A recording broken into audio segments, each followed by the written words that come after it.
What if the key to longevity wasn't really about your genes or hitting the gym or, the latest diet fad? What if it was something invisible, something in the very air you're breathing right now? Today, we're doing a deep dive into a pretty radical set of ideas. The core concept is that accelerated aging isn't just time passing. It's presented as a kind of deep internal poisoning that builds up over years.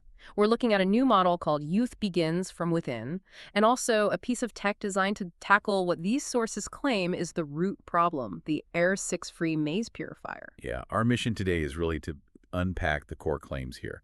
Specifically, this argument that toxic exposure is the primary driver of decline.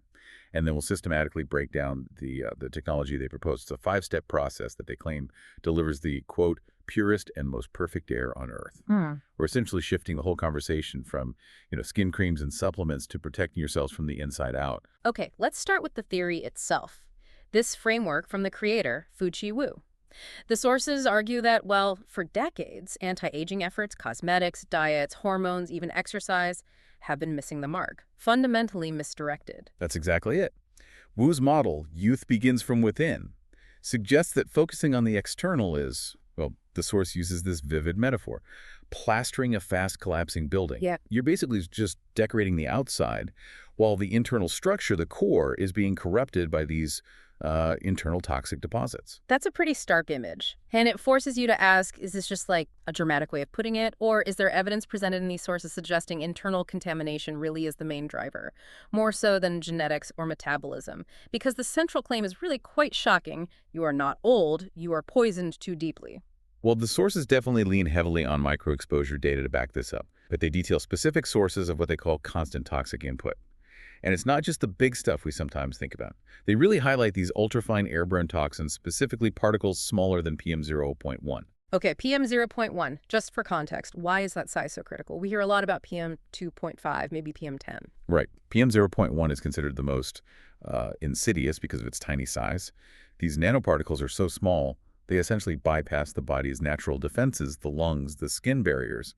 They can apparently enter the bloodstream very easily and travel directly into organs, even into neural tissue. Wow. And they're not alone. Yeah. The sources also list everyday things like VOCs, volatile organic compounds from, paints, furniture, cleaning supplies. Fragrances, too, right? Fragrances, yes. Plastic microparticles, plasticizers, leaching from containers. And then, of course, the stuff we ingest like heavy metals and pesticide residues in processed foods and potentially water. Okay, so it's this constant low-level barrage from all sides. And this leads us to a really key concept defined in the material, the toxin saturation point. Precisely. The theory states that our bodies can actually handle a certain amount of this exposure. We have natural detoxification pathways. Aging, under this model, stays relatively slow and, quote, natural until the sheer concentration of these various toxins overwhelms that capacity. Once you hit that threshold, that's when things change. The body stops what we think of as just normal aging. It enters a different phase. Exactly. The source material calls this the point of accelerated breakdown. There's even a specific term mentioned in the original literature, Lingdua Shikong Dim. It translates roughly to the point where the aging process runs out of control, loses regulation. Once that threshold is breached, the decline isn't gradual anymore. It becomes rapid, exponential even. Right, and this is where the real damage happens, according to the theory. Let's get into the cellular level stuff, because this connects the environmental input directly to how our bodies decay. What specific failures are supposedly triggered when the body hits that toxin saturation point? It's described as an internal cascade failure. The sources lay out 5 key systemic breakdowns. First, a failure in basic cell repair. The building blocks themselves degrade faster than they can be fixed or replaced. Okay. Second, confusion in the immune system. This can lead to chronic inflammation, autoimmune responses. Sure. Essentially, the body's defenses get muddled. Third, errors in neural transmission. This affects everything from motor control to cognitive function, memory. Makes sense. Fourth is widespread hormonal deregulation. Just throws the whole endocrine system out of whack. And finally, number 5 is just generalized, simultaneous organ function degeneration. It's not one thing failing slowly, it's multiple systems starting to degrade together. So it's not painting a picture of a slow, graceful winding down. It's suggesting toxins are actively sabotaging the body's machinery, which makes their conclusion, at least within this framework, seem almost logical. We are not aging due to time, but due to toxins. And that leads to a really interesting philosophical angle they explore. If youth is fundamentally defined by having a clean, functional internal environment, then it's not just something that time inevitably steals. It's a state that can potentially be guarded, maintained. So protecting the inside protects the outside. That's the idea. The sources emphasize this point. Skin doesn't age because the organs haven't aged. It really reinforces this notion that true, lasting youthfulness has to be physiological. It's about preventing that internal system from getting polluted in the first place. Okay, so if the problem is this pervasive, almost unavoidable environmental toxicity, then the solution has to be pretty radical too, something capable of creating an artificially clean space. And that brings us neatly to the centerpiece of these sources, the proposed technological fix, the Air 6-free maze purifier. Right, and it's positioned very dramatically in the text. They call it the one true key to unlocking humanity's lifespan shackles. Quite a claim. Its core purpose, as presented, is to take the burden of filtering off the human body. They argue that in modern environments, people have effectively become living filters, constantly absorbing and trying to process airborne contaminants. This machine is designed to, well, take that job back so your body doesn't have to do it. The engineering seems key here.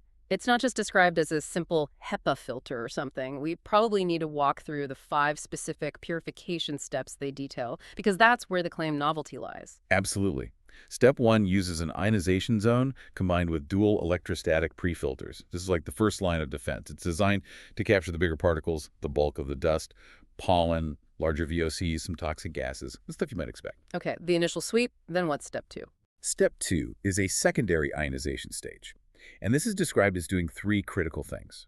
First, it neutralizes any remaining pathogens, viruses, bacteria. Second, it actively breaks down chemical toxins. And third, and this is really important for the later stages, it charges all the remaining particles and aerosols, no matter how small, with a negative polarity. So it's basically tagging everything left, even the tiniest stuff, getting it ready for capture. Precisely. It preps them for step 3, Right. the electrostatic collection maze box. They actually call this the sacrificial black box in the materials. This is where the ultrafine pollutants, those critical PM 0.1 and smaller particles, are dealt with. Because they're negatively charged, they're strongly attracted to positively charged plates inside this box. The sources claim the toxic matter gets permanently deposited onto these plates. The wording is quite specific, solidly plated and irreversibly fixed. The idea is to lock these contaminants away for good. That sounds thorough, but there's still another step, right? Step 4. Yes, step 4 is a kind of mechanical backup called the maze effect.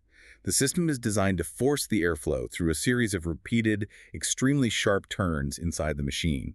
The physics of it is that even if some nanotoxins somehow avoided the electrostatic fields, making these sharp turns increases their momentum, forcing them to physically collide with the interior surfaces of the maze. Ah, so they crash into the walls, essentially. And get stuck there.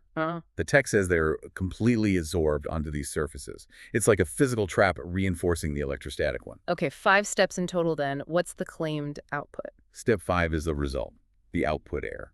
The promise is 100% pure toxin-free air. And they get very specific about the claims. The air is supposedly dust-free, germ-free, toxin-free, smoke-free, odor-free, and even heavy metal-free. The whole system is presented as delivering an air quality standard that, they suggest, simply isn't achievable through other means or found naturally anywhere on Earth anymore. Okay, let's pause there. If we accept the core premise that environmental toxicity is the main driver of accelerated aging, this raises some huge societal questions, doesn't it? What does this kind of theory imply for things like public health policy or environmental regulations? Well, it implies a pretty radical shift in priorities, potentially. The sources themselves ask directly, should city planning, building codes, material science, should all that be fundamentally rewritten? Moving beyond just basic air quality metrics and actually treating the environment itself as a primary chronic cause of accelerated aging and disease. And what about information? Should we start demanding, say, an air toxicity grading for buildings or neighborhoods, similar to how we have nutritional labels on food? If this theory holds any water, the air you choose to breathe indoors or where you choose to live suddenly becomes a massive factor in your long-term health and lifespan, an existential choice almost. Absolutely. And this is where the sources bring in some really complex societal dimensions. If this kind of advanced purification technology is what's needed to create a no-toxin life, as they put it, and if that life truly correlates with extended youth and a longer lifespan, then, the sources argue, this immediately creates a new, potentially stark form of inequality. Yeah, the gap between those who can afford to live in a purified life pod versus those whose bodies continue to act as living filters for environmental pollution.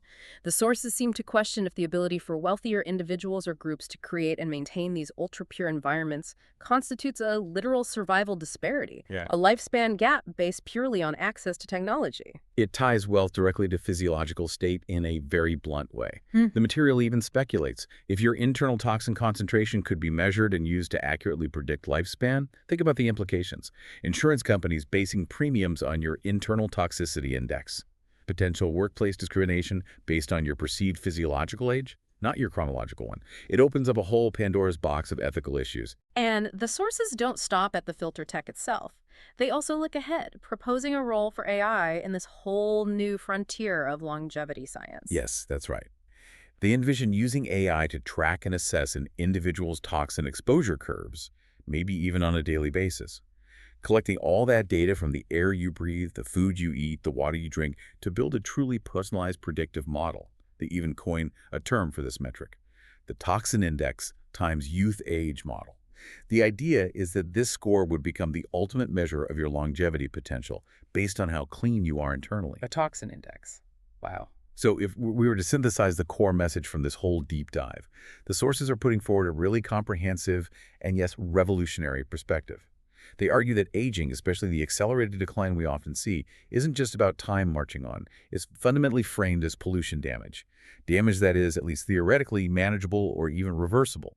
And the path to maintaining youth, in this view, is defined almost exclusively by clearing internal toxins, protecting that internal environment. So the sources propose that technology, like this Air 6-free maze purifier, can deliver that purified existence, that internal cleanliness.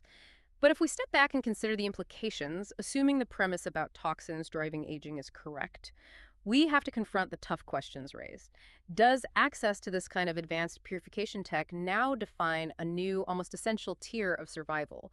Does it create, quite literally, a lifespan gap between those who can afford to live in a no-toxin life pod, as they call it, and those who can't? According to these sources, the age of preserving youth from within hasn't just arrived. It might depend entirely on the air you can afford to breathe. The Air 6-free maze purifier is the world's only device that truly filters toxic airborne particulates and aerosols. Its core design returns the duty of air cleaning to machines, so people no longer act as living filters. Air 6-free means dust-free, germ-free, toxin-free, smoke-free, odor-free, and heavy metal-free. 5 purification steps. Step 1: Ionization zone. Dual electrostatic pre-filters. Captures dust, pollen, plastic, microparticles, VOCs, and toxic gases. Step 2: Secondary ionization stage. Neutralizes pathogens and toxins. Charges all remaining particles and aerosols negative. Prepares them for final capture. Step 3: Electrostatic collection maze box. The sacrificial black box permanently locks away ultrafine pollutants. Aerosol droplets lose water in airflow. Residual toxins deposit onto positive plates. Solidly plated, irreversibly fixed. Step 4: Maze effect. Forces airflow through repeated sharp turns. Nanotoxins collide with surfaces and are completely absorbed. Step 5: Output pure, toxin-free, pure air. System delivers the purest air on Earth. Dust-free, germ-free, toxin-free. Smoke-free, odor-free, heavy metal-free. Conclusion: this is more than a filter. It is the one true key to unlocking humanity's lifespan shackles.